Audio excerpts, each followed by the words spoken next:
এইবার খুলবে, শোনো শোনো ঠাকুমা গল্প বলবে। ঠাকুমা ঝুলি খুলবে, মজার গল্প বলবে। ঠাকুমা ঝুলি খুলবে, মজার গল্প বলবে।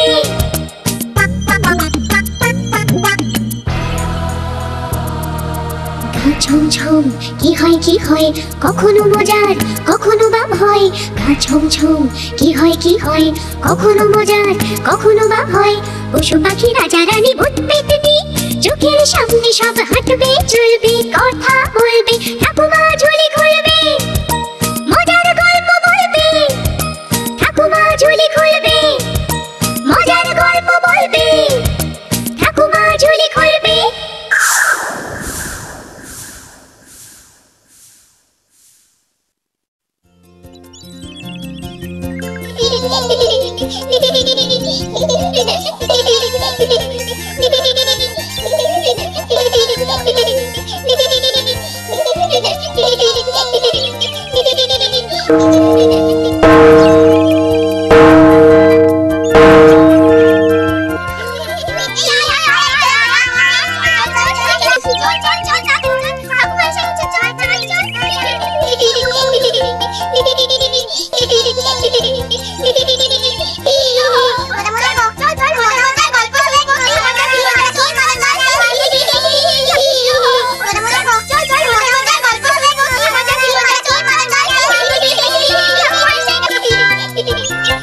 সবাই এসে গেছো?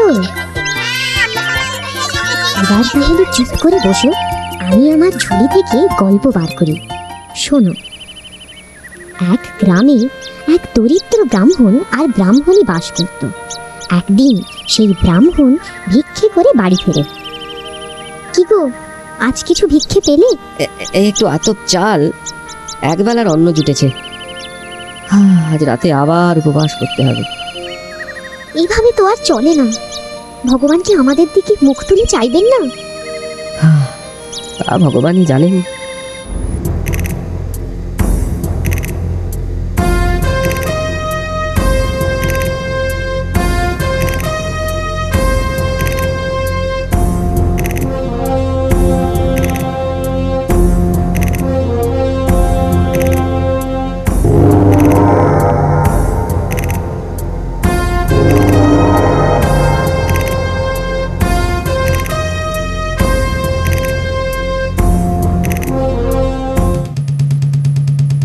শোনো শোনো শোনো সকল প্রজাগণ, আজকে গায়ের কাছারিতে জানাই আমন্ত্রণ।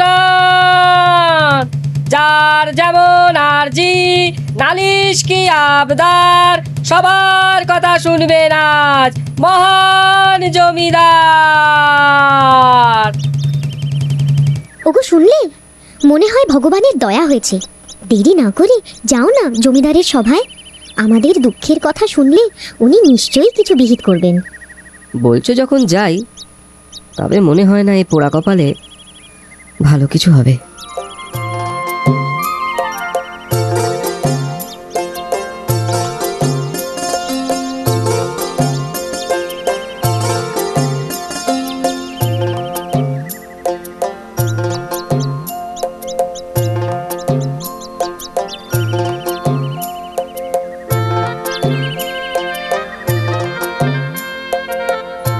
শুনেছি গায়ে নাকি ভূতের উপদ্রব।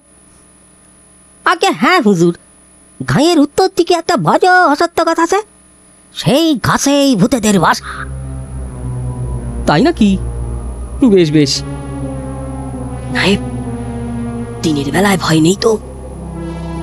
তা এখন মানে দিনের বেলায় ভূতেদের দেখা পাবো? না হুজুর, দিনে ওদের দেখা পাওয়া যায় না। রাখালরা গরু চালাতে যায়, ওরা দেখেনি। বেশ বেশ, তাহলে আর ভয় কি? হুজুর, যত ভয় তো রাতে। দিনের শেষে ওই জঙ্গলের পথে যাতায়াত করা যায় না। এক রাতে গোয়ার গোবিন্দ বামুন সেই গাছতলার পাশ দিয়ে যাচ্ছিল, সে আর জ্যান্ত ফিরে আসেনি।